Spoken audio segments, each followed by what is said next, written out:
Hey, I'm Adrian. And this is Craig. And you are listening to Cash Talk. You can find us on Instagram at @TheAdrianHall, at Financial Fowler and Cash Talk Podcast, or you can email us at cashtalkpodcast@gmail.com. And now for the stuff that we have to say in every episode so we don't get sued. Thanks! Discussions in this show should not be construed as specific recommendations or investment advice. Always consult with your investment professional before making important investment decisions. Registered representative securities offered through Cambridge Investment Research, Inc., a broker-dealer, member FINRA, SIPC, investment advisor representative, Cambridge Investment Research Advisors, Inc., a registered investment advisor. Cambridge, Movement Mortgage, and Cash Talk are not affiliated. Movement Mortgage supports equal housing opportunities. NMLS number 39179. Adrian Hall, NMLS number 1752332. NMLSconsumeraccess.org. So, today, I want to go back in the history books of like the Adrian Hall autobiography. Is that the right word? Yeah, we're going to go with that. Right. Many years ago, so first off, growing up, I wanted to be a real estate agent. That was like what I wanted to do, was sell houses. It was going to be the world's greatest thing. I'd have the billboards and all. And I went to college thinking you need to go to college to become a realtor. I'm not going to go on that avenue. But anyway, I did it, got out of college, and started the job at a real estate firm, making like $8 an hour, and eventually it turned into a commission-only job where I was making $0 an hour. And I was also doing it during the recession. And I also quickly realized, man, I hated this job. But it put me in this weird path of like, okay, my relationship with Jay was at its infancy. We were starting to get more serious. We were going to get an apartment together and things like that.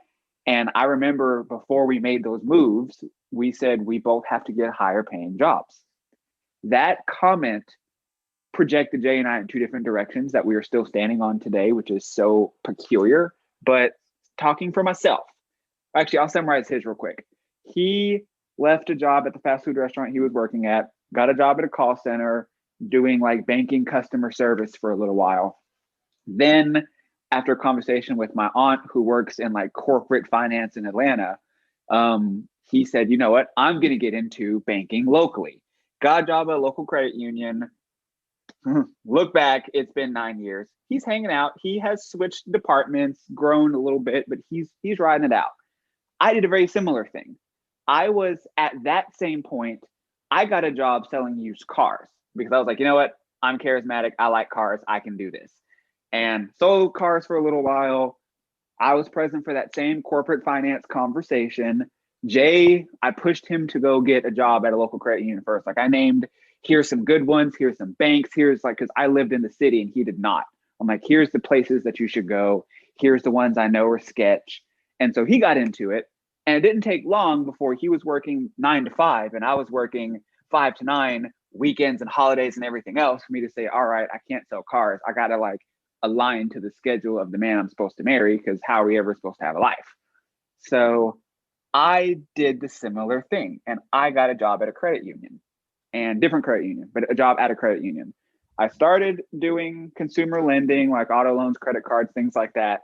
And I I worked there for half a decade, just hanging out, doing my thing.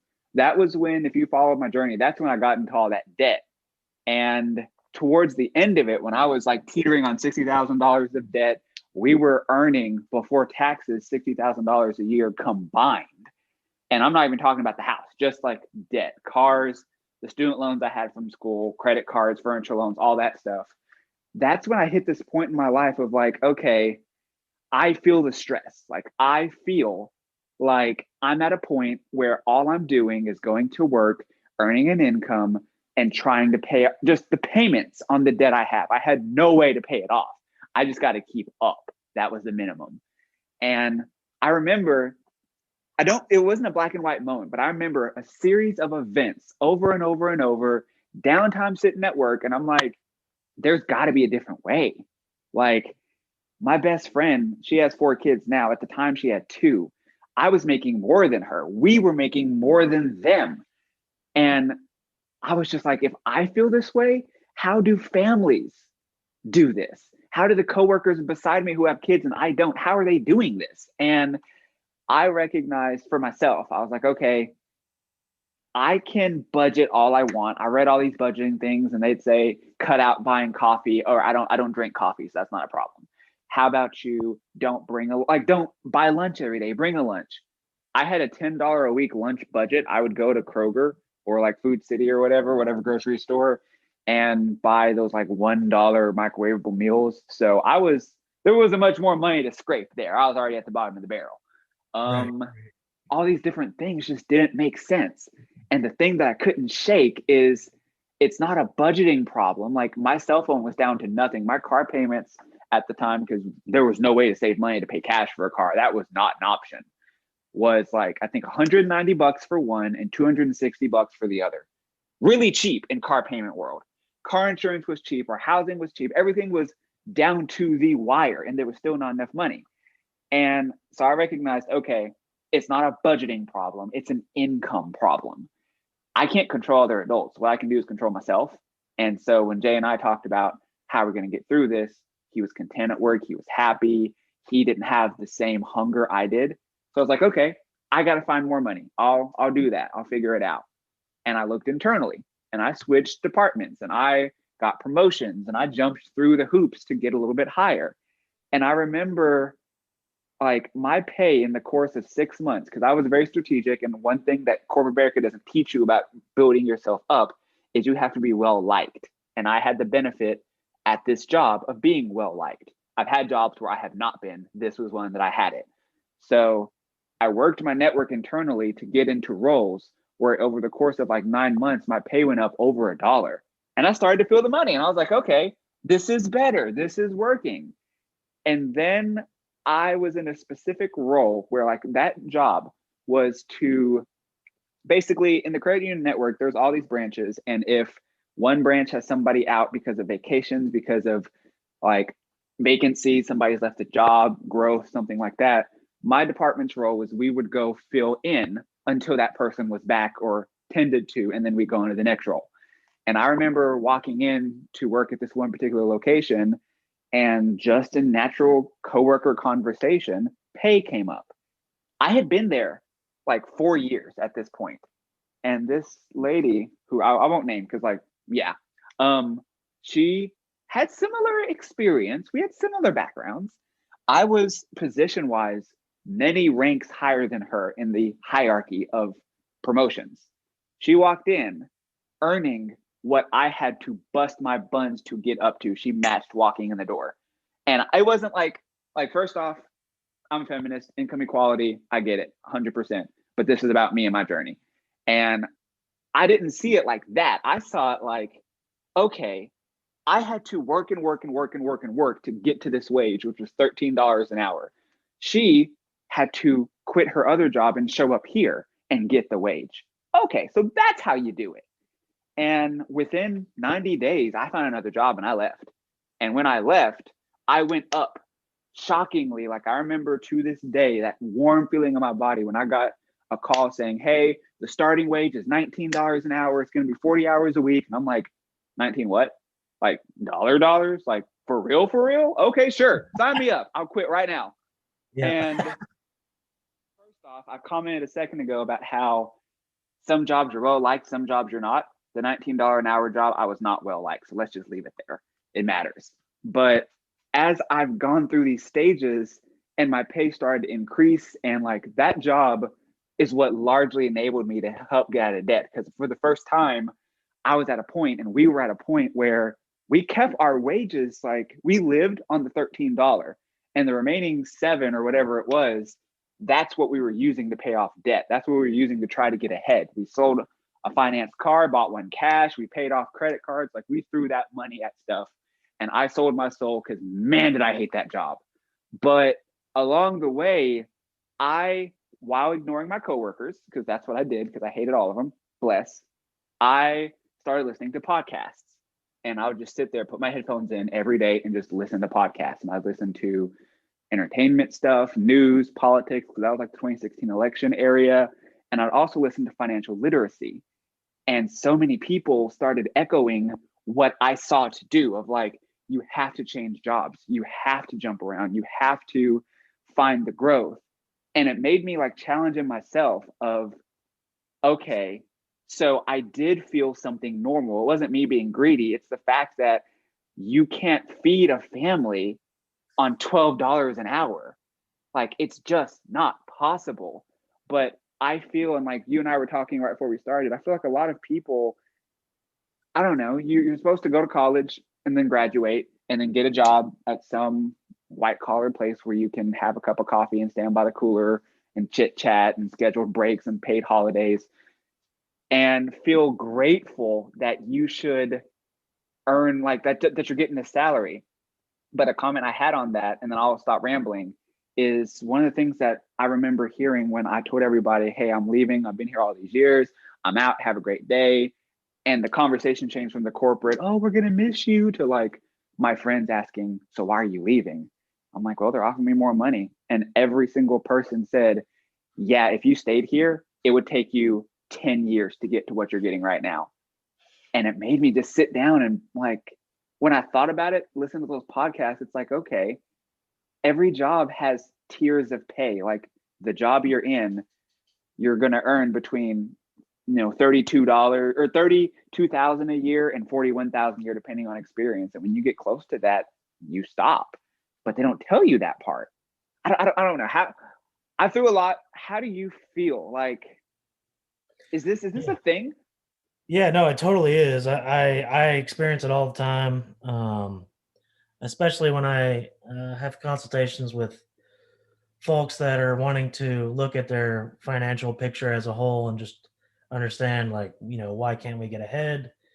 That type of feeling that you were experiencing when you'd felt like, you'd had all the wage growth you could get at one place, and you still were kind of just keeping up, but not quite getting ahead on your finances. You started looking at other opportunities to make more money. And I think that doesn't necessarily come naturally to a lot of people. And I think that inherently creates a hurdle for a lot of Americans. And one interesting tidbit is that in the span of 32 years, the average American will change job 12 times. And You don't want to ask how many times I've changed jobs. Sorry, go ahead. yeah, so that's the average. So there are people like you that might do more. There are folks that may do way less, obviously.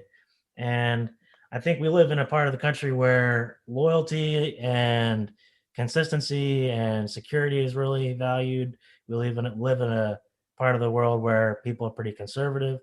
And I think a lot of people find themselves in a position where they cut all their expenses as far as they can. They get really serious about budgeting, and then they realize, like you said, I'm not getting ahead, still not getting ahead. What do I do? And unfortunately, the hard truth is a lot of scenarios mean like it just says like we got to increase this household income. How can we do that? And that is a hard conversation to have.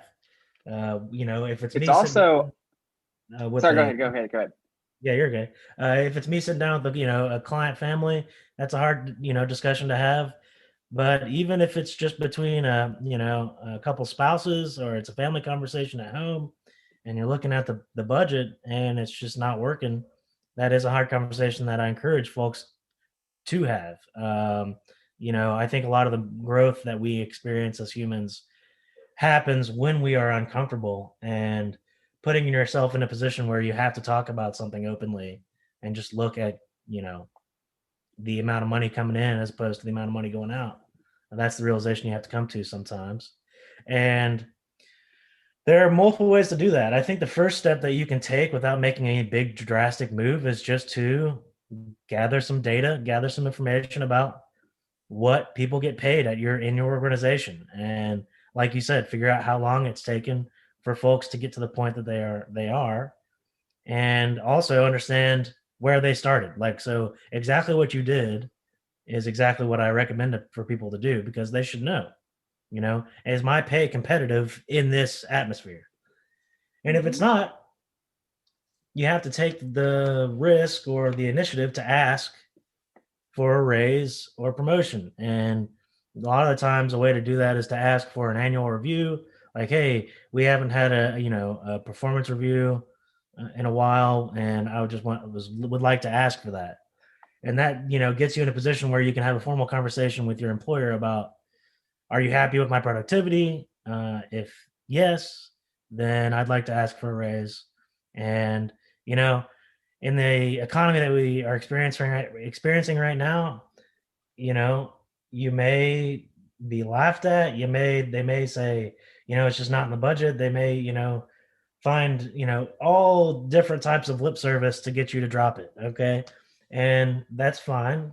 And you don't have to, get really mad or cause a scene or anything, but you just accept that for what it is, continue working, continue doing what you need to do to have a good history at your current employer, and just start looking at other options. I mean, I think it makes sense to put your feelers out there, send your resume to different companies, and start looking for positions elsewhere. Like you said, a lot of the times when you can't get the raise that you want in an organization that you already are employed by, the next step is to look for a position in a different company where you can say, listen, I'm coming in with all this experience. I've really done a lot of good work, and I'm ready to come bring my experience to help your business. And this is what I need to earn. And at that point, you'll either get the job or you won't. But keep working at that. I think it's important, and it's a really, really integral part of getting ahead on your finances and continuing to build your financial home, because accumulating wealth is very, very, very important in today's day and age when Social Security is already in a deficit. We cannot rely on Social Security as millennials to fall back on in retirement. And you have to get to a point where you're not just keeping up and making your debt payments and paying expenses. You do have to get to a point where you're accumulating wealth and setting yourself up for some retirement income at some point.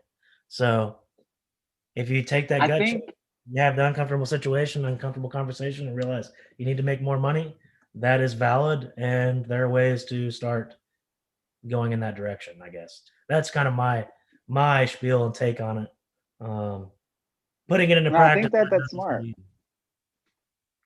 Yeah, practice is the tricky thing, and like that's exactly what I was gonna say. Is it's easy to say, oh, we'll just earn more money. That's not it. It's like recognizing what the denominator of it is. Like, okay, if you had the opportunity to earn more money, everybody would say yes, because who doesn't want more money? right. But I view it kind of like what you said, like figure out what you need first off. Just need versus want is very different from each other. Yeah. But there's so many resources that are available. Exactly what, like where I started was a casual conversation of, hey, fellow coworker of mine, how much y'all make? Let's just put it out on the table. We're all gonna know.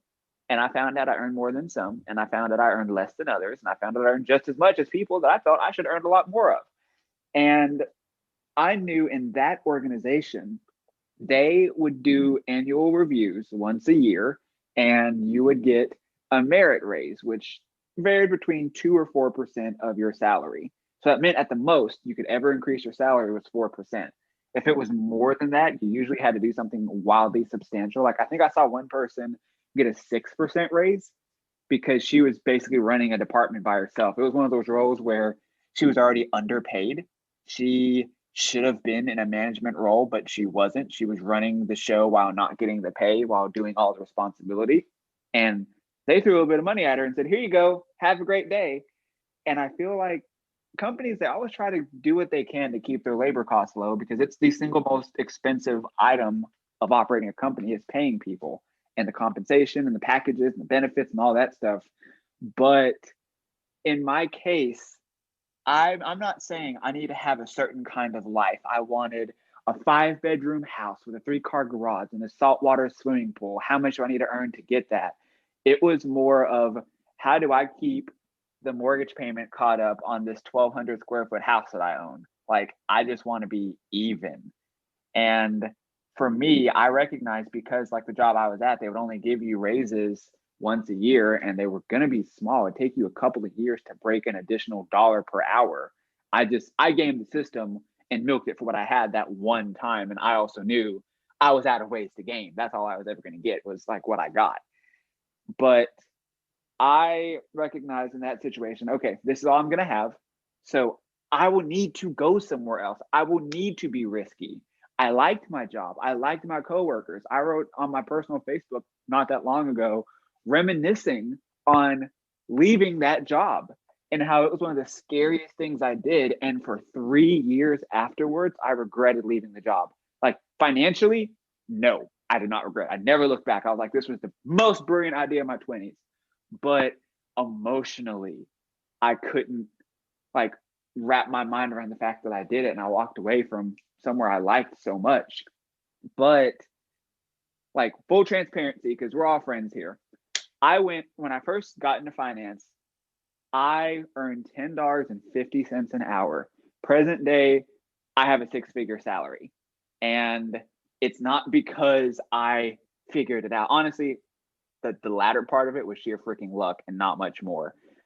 But up to that point, I went from like $11 an hour. I stayed $11 an hour for 2 years, first off. Then I got to 12, then I got to 13, then I got to 19. When I left there, I was at 21. I took a pay dip for the next job I had because I was so just PO'd at the one that I was at. Like I was over it. And I was at a point where I'd saved up enough to allow that. But then the job I have now worked out to where I made more and I kind of came way ahead. But that's the tricky thing. And you mentioned amount of jobs. I counted in the last 10 years of my life, which I'm 30. So I have many years ahead of me. I've had 5 jobs. My husband has had 1 in the exact same frame of time where I got a 40,000 hour or 40,000 a year paying job, the $19 one. He's just breaking that number now. And that's one of those reminders to me of like, sometimes you have to make those calls. Like there's nothing wrong with wanting more and demanding more, going to your employer saying, hey, you count on me. Why can't we put that on my paycheck? Or going to competitors and saying, hey, I love my job. I really don't want to leave, but this is what I need to do. Websites like glassdoor.com and I think even like Indeed and stuff and salary.com have it on there. They'll let you know what similar industries as you pay. They'll let you know what competitors pay for the same roles. Like they give you a pretty good range so you know what you're walking into. But you have to recognize that you have to ask for it. Like they're not just going to give it to you. They never will give it to you. And you need to, I don't know, just evaluate your worth along the way. And that's the toughest part. But it's also, just as like a side comment, it's also freaking sad that we live in this little world where you have to figure out how to be a better job hunter to just sustain your family. Like, why is this a thing? Yeah, it's interesting. You said something about being aware of your own worth. And I think we have a huge issue, especially among millennials, where we have a lot of people that don't necessarily recognize their own self-worth. You know what I mean? And I think that a lot of the times has to do with the environment that they are working in, where they feel like, oh, I'm just so thankful to be in this position and I'm very loyal. And I think that a lot of the times employers can take advantage of employees because of that feeling of, I'm just so thankful to have a job and, be somewhere where I can come every day and earn an income. And that's great. But it's one of those things where I think that a lot of people are selling themselves short, and it does take that scary step of just putting yourself out there to see what other opportunities there are, and that it may be right for someone to do that right now, it may not be, but it's just something to think about. I'll share a little bit about my own experience with this type of thing. When I graduated high school, obviously I was a non-traditional student when I went to college, but when I graduated high school, I did not necessarily know what I wanted to do. I had no real conviction about what career I wanted to have. And I'd been working in restaurants since I was, old enough to work. And I really enjoyed the restaurant industry. I started in the back of the house. I was always a kitchen employee. And then when I was old enough to become a waiter, I started doing that. And I lived on my own. I paid my own bills, uh, I did the whole right out of high school where I got a house I was renting and had a lot of friends, had a lot of fun. Don't regret any of it.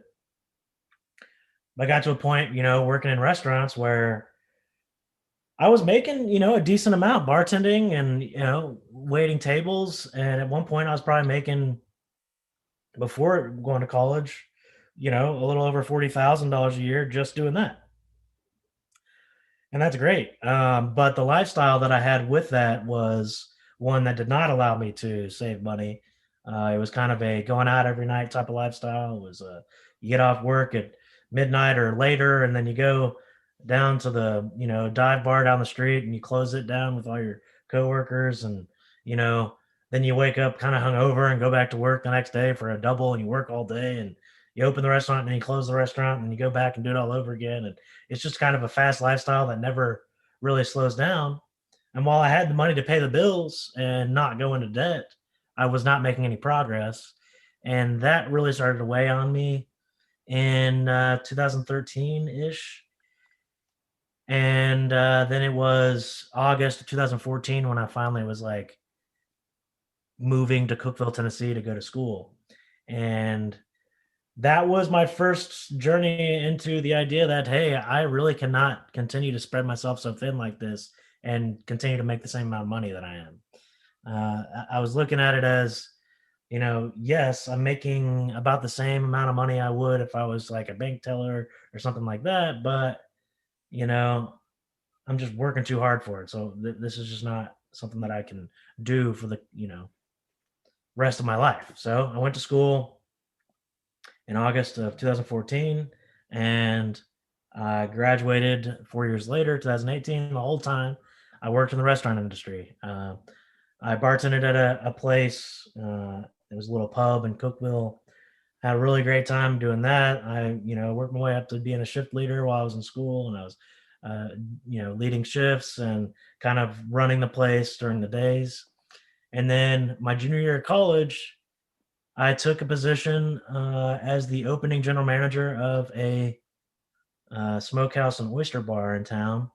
And that took up so much of my time. And I felt like the amount of effort and work I was putting in, I wasn't really getting paid for it first.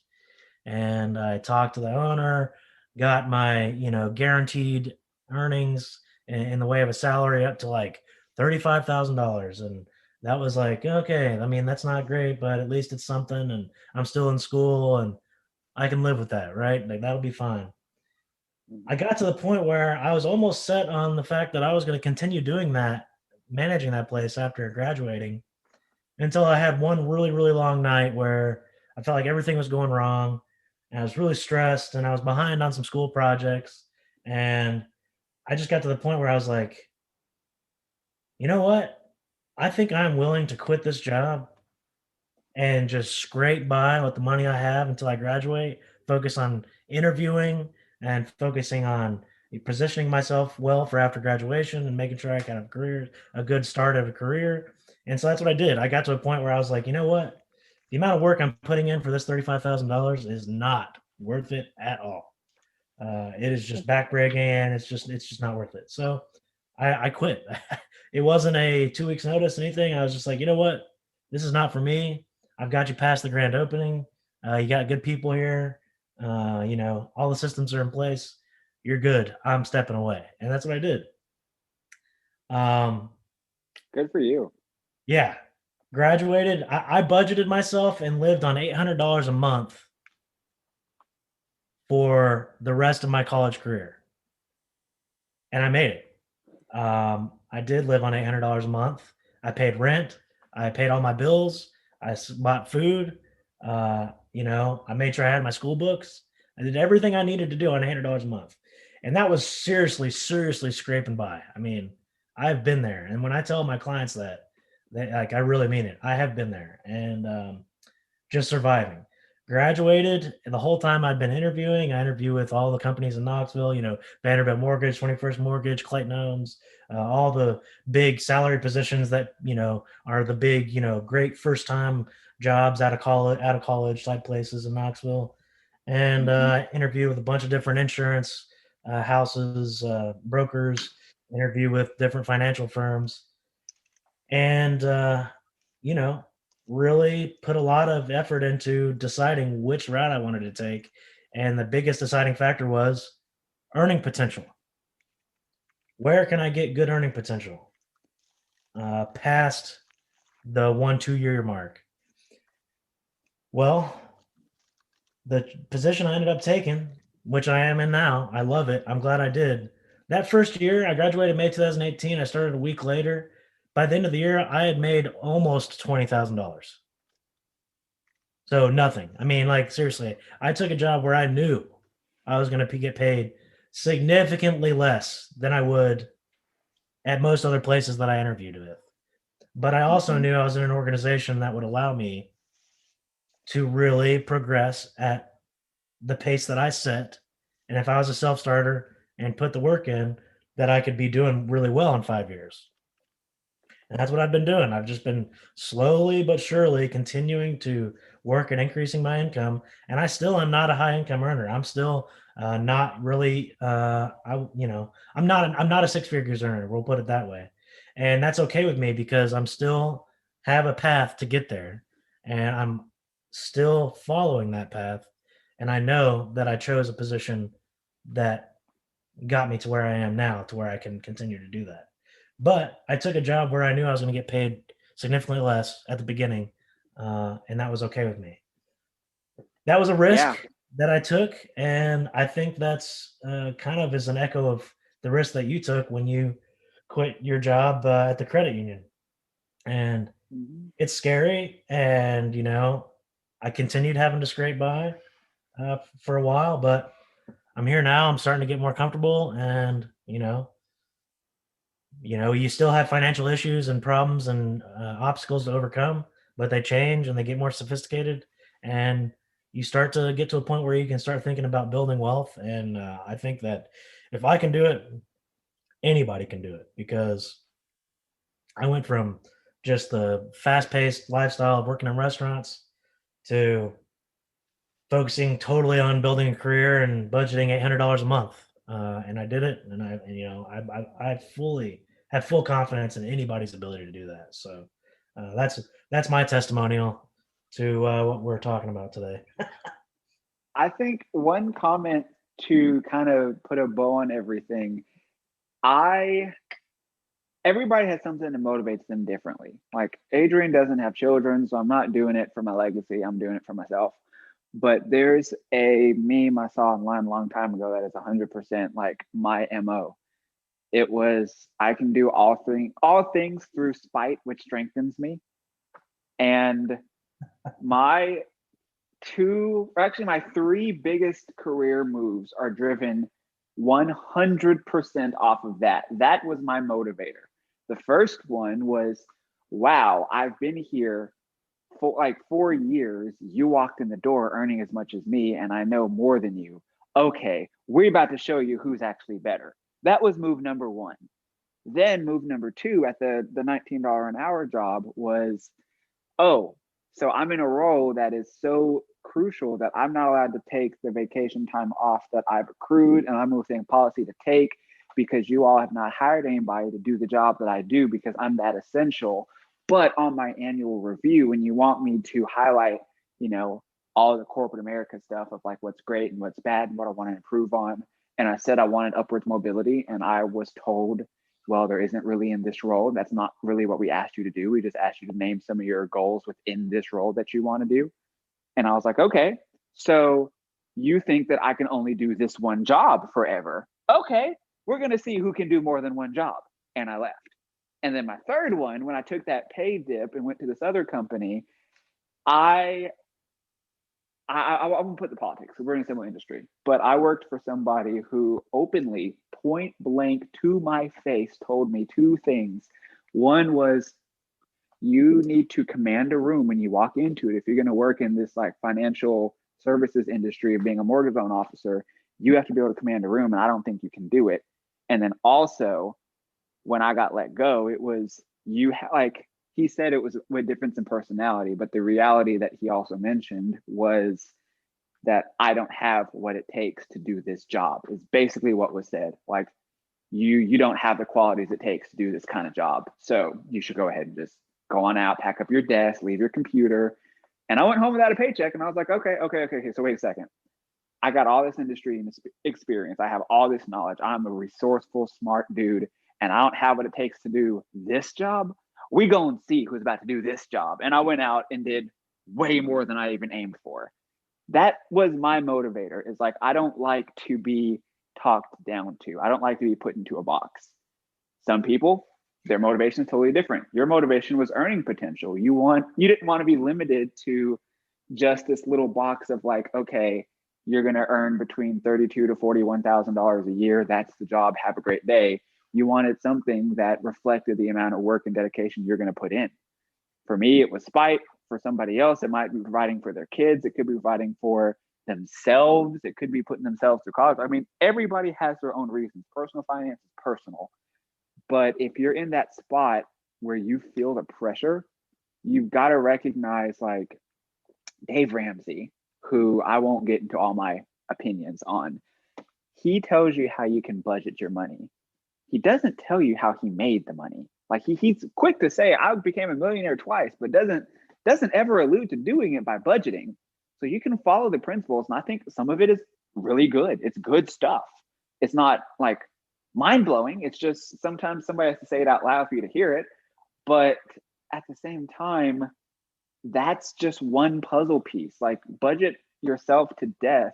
If the problem is 30% budget, 70% income, you've got to make some moves on the income, and you have to figure out, what's it going to take? What are you worth? What do you have to do to prove your worth, wherever it's going to be? And how do you materialize that into being able to transform all your financial goals? Because like you mentioned, it's a lot more than just paying bills today. It's paying bills tomorrow, and it's paying bills in your retirement, because that's the system we live in. Well said. I have nothing else to add to that. I think that the motivation piece is huge. And I think that that's really important. People have to really look inwardly to find that, and then decide how they're going to put that into practice. So I think that's really good advice.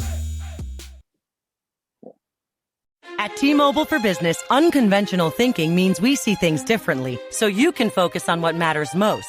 That's why we've become the leader in 5G, #1 in customer satisfaction, and a partner who includes 5G in every plan, so you get it all. Unconventional thinking is better for business. Open Signal awards T-Mobile as America's fastest 5G network USA. 5G user experience report July 2021. Capable device required. Coverage not available in some areas. Some uses may require certain plan or features. See T-Mobile.com. For JD Power 2020 award information, visit jdpower.com/awards. At T-Mobile for Business, unconventional thinking means we see things differently, so you can focus on what matters most. That's why we've become the leader in 5G, #1 in customer satisfaction, and a partner who includes 5G in every plan, so you get it all. Unconventional thinking is better for business. Open Signal awards T-Mobile as America's fastest 5G network USA. 5G user experience report July 2021. Capable device required. Coverage not available in some areas. Some uses may require certain plan or features. See T-Mobile.com. For JD Power 2020 award information, visit jdpower.com/awards.